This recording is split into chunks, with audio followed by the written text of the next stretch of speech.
Maintenant, nous pouvons mélanger le colorant rouge. Prenez le flacon de colorant rouge. Ajoutez 1 cuillère à café de colorant rouge à 1 gallon d'eau. Allez-y et ajoutez cela à l'eau. Assurez-vous de le mettre dans un conteneur séparé. Ne mélangez jamais le colorant rouge dans l'eau de la chambre supérieure. Allez-y et ajoutez cela et mélangez bien. Donc une fois que votre colorant rouge est bien mélangé, nous allons le verser dans notre chambre supérieure. Rappelez-vous, ne le mettez pas sur les filtres noirs, versez-le entre les deux.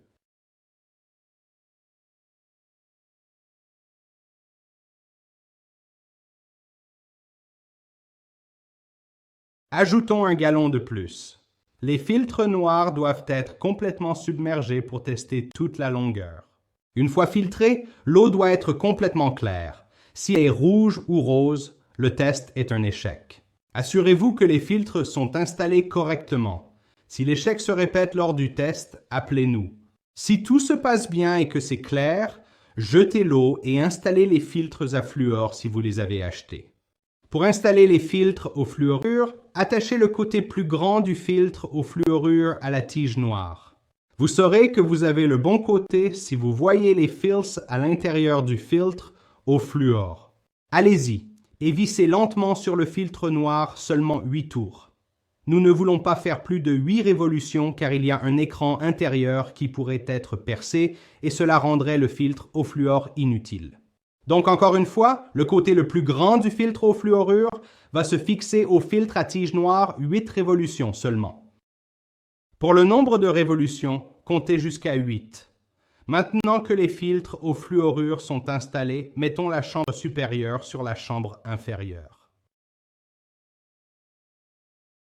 Maintenant que les filtres sont installés, nous passons notre première fournée d'eau à travers notre Berkey. Le premier lot sera jeté, mais nous pourrons boire l'eau de Berkey avec le deuxième. Avant de partir, quelques conseils pro Berkey. Remplissez toujours jusqu'au sommet avec de l'eau. Remplissez le filtre à moitié et il durera seulement la moitié de sa durée de vie. Ne faites pas ça. Un autre conseil professionnel, système alimenté par gravité. Si de l'eau reste dans la chambre inférieure et que vous remplissez la chambre supérieure, cela débordera car pas assez de place. Videz toujours la chambre inférieure avant de remplir la chambre supérieure pour éviter un désordre. Notre prochain conseil pro est de toujours vérifier que le robinet est fermé lorsque vous remplissez le Berkeley.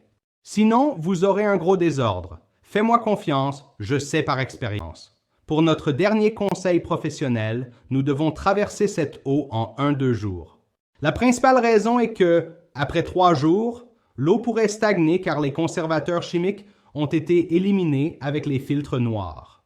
En le remplissant régulièrement, les filtres restent saturés. S'ils restent inactifs longtemps, ils peuvent sécher et nécessiter un réamorçage.